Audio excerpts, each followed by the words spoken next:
Baiklah, di sini Mimin akan menceritakan sebuah komik yang berjudul I Am Fated Flying.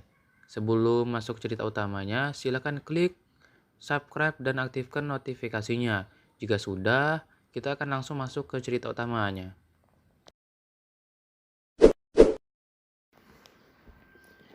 Longteng, siapa itu? Sangat jarang melihat seseorang yang berani membuat masalah untuk Gu Changge. Suara mendesing. Di bawah air terjun, Xian Er sedang duduk di atas batu biru, roknya sedikit terangkat. Saat dia merendam kaki telanjangnya ke dalam air yang berkumpul di bawah air terjun. Dia menggerakkan kakinya ke sana kemari, bermain-main dengan tatapan bosan dan riang.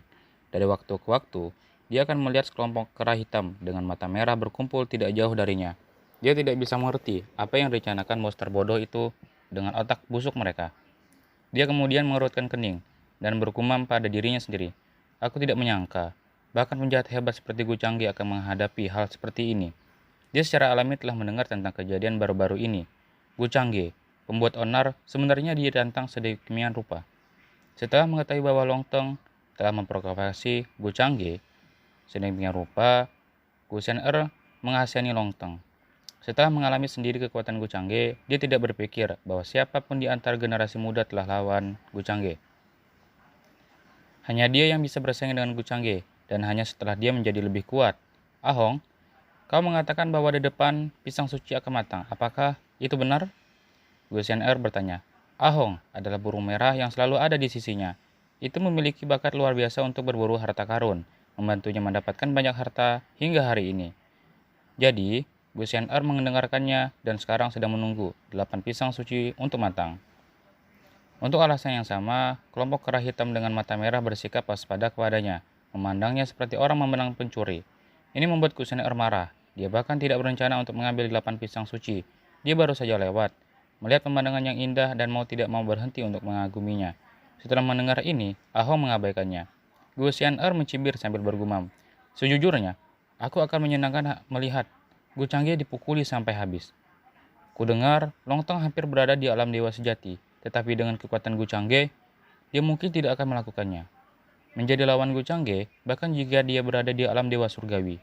Dia telah berpikir panjang dan keras tentang masalah ini sebelum dia sampai pada kesimpulan ini. Basis kultivasi Gu Changge di permukaan itu palsu. Visi Gu Sener jauh melebihi kebanyakan, dan dengan bimbingan nastarnya, dia sekarang bisa melihat bahwa rahasia yang bahkan tidak diimpikan oleh teman-temannya. Di usia muda, basis kultivasi Kucangge sudah cukup dominan untuk menghancurkan rekan-rekannya. Basis kultivasi yang diperlihatkan hari ini mungkin hanyalah puncak gunung es. Ketika dimulai kekuatan aturan yang terkandung dalam pedang Qi-nya, Gu Xian'er terkejut. Selanjutnya, dia curiga bahwa Kucangge telah memasuki alam suci. Aku tidak berpikir balas dendamku akan datang dalam waktu dekat, jadi aku harus pergi dan menonton pertunjukan. Kucangge selalu kejam terhadap musuh-musuhnya. Aku tidak tahu betapa menyedihkan akhir dari Longteng ini. Saat dia berbicara pada dirinya sendiri, Gu Sener berdiri, membawa burung merah besar itu dari sisinya, meletakkannya di bahunya dan pergi, berubah menjadi cahaya ilahi. Meskipun 8 pisang suci itu langka, dia lebih tertarik untuk menonton pertarungan Gu Changge. Selama periode ini, pemandangan hari itu muncul di benaknya dari waktu ke waktu. Pada hari itu, ketika dia turun dari langit, dia melihat gambar punggungnya berdiri di depannya. Meskipun tidak besar atau tinggi, itu kuat. Cukup kuat untuk memberinya rasa damai. Cukup kuat untuk melindunginya, bahkan jika langit akan jatuh ke atas kepalanya. Gu Sener tidak mau mengakui bahwa dia sebenarnya ingin mencari alasan untuk memenuhi Gu Changge. Sementara dia sibuk memikirkan hal-hal ini, dia juga berpikir, mari kita lihat, orang yang akan penuh semangat mencari kematian, Longteng. Sementara itu, Ahong memberi Gu Sener pandangan menyamping yang berkata, wanita ini. Pada saat ini, setiap tempat di benua abadi kuno berada dalam kekacauan. Sebagai pemimpin generasi muda, ras abadi kuno, Longteng membawa banyak pengikut dan berangkat untuk mencari keberadaan Gu Changge. Ini secara alami menarik perhatian semua orang, dan Longteng sangat marah setelah mendengar bahwa para pembudidaya luar itu mengejeknya, menyebabkan banyak supri muda menderita karena amarahnya dan mati. Kejadian ini juga membangkitkan kemarahan generasi muda dari dunia luar karena banyak pemuda yang mulai membentuk tim dengan cara yang hampir spontan untuk bersaing dengan generasi muda benua abadi kuno. Lagi pula, dalam hal kekuatan, makhluk tirani dari abadi kuno tidak sebanding dengan rata-rata supri muda di dunia luar. Fakta ini telah membuat mereka sangat menderita. Banyak samurai muda menderita penyiraman dan luka berat dalam pertempuran, dan banyak pengikut mereka meninggal. Hasil ini mewujudkan para pembudidaya dunia luar. Baru sekarang banyak orang menyadari bahwa perjalanan yang menguntungkan ke benua abadi kuno ini tidak hanya menawarkan peluang luar biasa, tetapi juga cara mudah untuk menghilangkan nyawa mereka.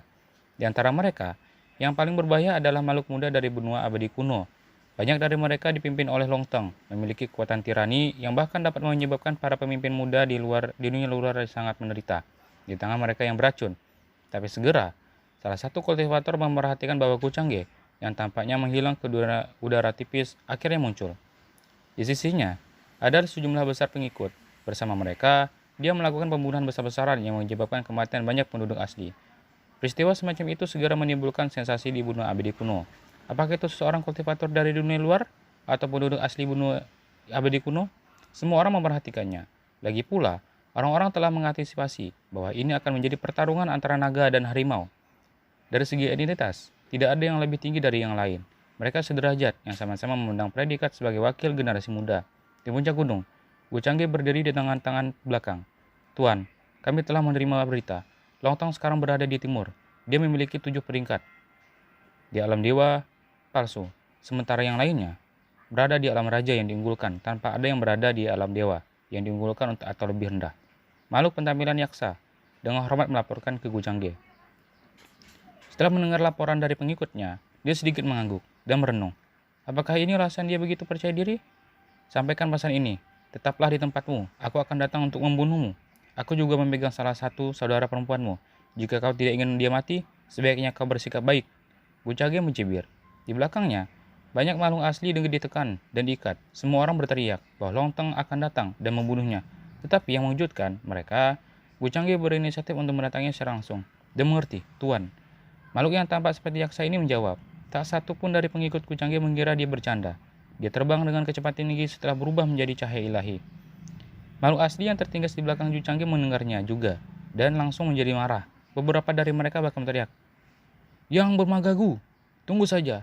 Tuan Longtong pasti akan datang dan menyelamatkan kita." Di antara mereka ada seorang wanita bertanduk naga dari klan naga sejati. Dia memiliki wajah yang bagus, bibir tipis, dan kulit putih. Ketika dia mendengar kata-kata Gucangge, dia langsung menjadi pucat. Dia adalah orang yang baru saja disebutkan Gucangge, saudara perempuan Longteng. Dia juga pengikut setia Longteng yang memujanya dengan fanatik. Beberapa waktu lalu, dia bahkan mengumumkan bahwa dia akan membunuh Gucangge di tempat Longteng saat dia membawa orang bersamanya untuk mencari Gucangge. Ada desas-desus tentang dia mencari gadis-gadis cantik dari semua ras, mengumpulkan mereka untuk Longteng. Ada desas-desus bahwa dialah yang melihat Yumingkong dan melaporkannya ke Longteng. Tentu saja, Gucangge juga pernah mendengar desas-desus ini. Saat mencari Gucangge, dia tiba-tiba muncul di depannya, menghalangi jalan mereka dan kemudian dia membantai semua orang yang bersamanya. "Gucangge, jika kau berani melakukan apapun padaku, Tuan Longteng tidak akan membiarkanmu pergi. Jika aku kehilangan selai rambut pun, tidak ada darimu yang akan lolos dari kematian. Bahkan jika Tuan Longteng mengingini tunananmu, kau tidak akan terhindar." Mengingat apa yang dia ketahui tentang metode kejam Gucangge, wanita bertanggung naga ini ketakutan. Begitu ketakutan sehingga dia panik mendengar kata-katanya dan mencoba menggunakan nama Longteng untuk mencegahnya. Setelah mendengar ini, Gucangge merutkan kening saat dia memberi perintah kepada para pengikutnya. "Potong lidahnya." Orang seperti ini sangat bodoh dan keterbelakangan mental sehingga mereka bahkan tidak tahu situasi seperti apa yang mereka hadapi. Mereka adalah tipe orang yang akan ditampar Gucangge sampai mati tanpa belas kasihan. Sayangnya, dia ingin memberi kejutan pada Longteng, jadi dia tidak membunuhnya. Longteng mendambakan wanitanya. Jadi bagaimana akun ini bisa diselesaikan dengan mudah? Dia mengerti, Tuan. Pada saat itu, seorang pengikut tertawa kecil dan mengeluarkan kata pendeknya. "Kau berani?" Wanita bertanduk naga itu terkejut, khawatir. Dia tidak bisa mempercayainya. Dia berteriak, tetapi dia segera ditekan, sama sekali tidak bisa bergerak. Saat berikutnya, matanya yang ketakutan dan kesal bisa melihat pedang jatuh, guyuran. Darah berceceran. Puncak gunung menjadi sunyi seolah semua orang di atasnya tiba-tiba menghilang. Makhluk asli lainnya terlalu takut untuk mengatakan apapun karena kulit mereka semakin pucat. Dalam beberapa hari terakhir, Gucangge telah membantai mereka bahkan untuk hal-hal kecil sekalipun. Kadang-kadang, Gucangge akan mengatakan bahwa dia lapar, membuat makhluk itu berubah kembali ke bentuk aslinya dan membunuh mereka. Kemudian, dia akan mengupas kulit dan tulang mereka untuk membuat barbeque di tempat. Saat ini, Semua orang terlalu takut untuk berani bergerak. Meski pemuda ini terlihat tampan dan anggun, metodenya lebih kejam dari siapapun yang pernah mereka temui. Sekarang, bahkan adik perempuan Longteng dipotong lidahnya. Itu membuat makhluk asli bergetar, ketakutan, ledakan. Setelah itu, pelangi melonjak. Kecemerlangannya memenuhi langit dengan momentum yang mengajukan. Gucangge membawa pengikut dan tawanya ke lontong berada. Adegan ini mengejutkan banyak pembudidaya. Tetapi segera setelah itu, mereka menjadi bersemangat. Mereka menduga Gucangge akan melawan Longteng. Tentu saja, mereka tidak mau ketinggalan pertunjukan dan mengikuti di belakangnya tanpa berpikir. Para super muda dari dunia luar mengetahui kekuatan luar biasa Gucangge. Jadi mereka tidak menyangka seseorang akan berani memprovokasi dia dengan cara seperti itu. Gucangge juga menangkap banyak pengagum Longteng, lalu dia memintanya untuk duduk diam dan bersikap, mengatakan dia akan datang untuk membunuhnya secara pribadi. Tindakan Gucangge telah menyelesaikan banyak frustasi dan perasaan pahit yang dimiliki para pembudidaya dunia luar terhadap penduduk asli benua abadi kuno. Tampaknya saudara Gu benar-benar berniat untuk melawan Longteng ini. Di suatu tempat di antara pegunungan Yilangtian, pemimpin para pengikutnya di jalan. Dia tidak bisa menahan senyum ketika mendengar tentang perbuatan dan penampilan Gucangge. Demikian pula, dia tidak bisa tidak menantikan pertunjukan itu. Di tempat lain, Peng Fei, keturunan dari klan Peng, bersayap emas agung sendirian, diselimuti kabut emas. Dia juga menuju ke arah itu. Supri muda Wang Wushuang dari keluarga Wang Abadi juga bergerak ke arah yang sama. Ada juga supri muda yang datang dari pasukan Taois lain seperti Immortal Lake. Semuanya dipenuhi dengan kegembiraan saat mereka menantikan pertempuran yang akan datang. Pada saat ini, para pembudidaya dari seluruh benua abadi kuno terguncang, terutama penduduk asli setelah mereka mendengar ancaman Gucangge terhadap Longteng. Tetaplah pada di tempatmu. Aku datang untuk membunuhmu. Aku juga memiliki salah satu saudara perempuanmu di tanganku. Jika kau tidak ingin dia mati, sebaiknya kau bersikap baik. Pernyataan berbau dominasi dan kepercayaan diri menggairahkan banyak supri muda yang kini dipenuhi dengan antusiasme tinggi. Lagi pula, selama periode waktu ini, mereka terus-menerus disergap oleh makhluk asli, terus-menerus harus menghindari bahaya. Wajar jika mereka merasa dirugikan. Kegembiraan memenuhi udara. Bahkan makhluk pribumi ini pun terkejut, merasa bahwa peristiwa besar akan segera terungkap. Sebelum itu, tidak ada yang berani memanggil Longteng dengan cara seperti itu, selain orang yang mencari kematian. Pada saat yang sama, di puncak gunung, banyak penduduk asli dikumpulkan. Di antara mereka berdiri sosok muda bersisik naga dan membawa dua tanduk naga. Dia dipenuhi dengan pancaran tak berujung dan aura yang kuat dan tidak berubah. Tubuhnya ditutupi dengan aura yang dalam dan kuat, sehingga tidak mungkin untuk melihat tubuh aslinya, seperti naga sejati yang mempesona. Dia tampak selubung dalam langit berbintang yang dalam dan tak terduga, yang diselimuti daerah sekitarnya dengan suasana horor belaka. Dia adalah Longteng, berdiri seperti naga sejati. Ekspresinya sedalam lautan. Kekuatan mengerikan menindas dunia dan menghubunginya, membuat para pengikutnya ingin berlutut dan bersujud. Tuan marah. Pria bermaga Gu itu sangat sombong. Sebelum dia, tidak ada yang berani berbicara kepada Tuan dengan cara seperti itu. Sialan. Dia bahkan mengatakan bahwa Tuan harus berdiri di sini dan bersikap baik, mengatakan bahwa dia akan membunuh Tuan. Memikirkannya saja membuatku sangat marah. Beraninya dia memanggil Tuan seperti itu. Dia hanya manusia dari dunia luar. Saat ini, semua pengikut Longteng sangat marah. Dapat dilihat dengan jelas bahwa mereka semua mencari keberadaan Gucangge selama ini. Tapi tiba-tiba, Gucangge muncul entah dari mana dan langsung mengumumkan bahwa dia akan datang untuk membunuh Longteng.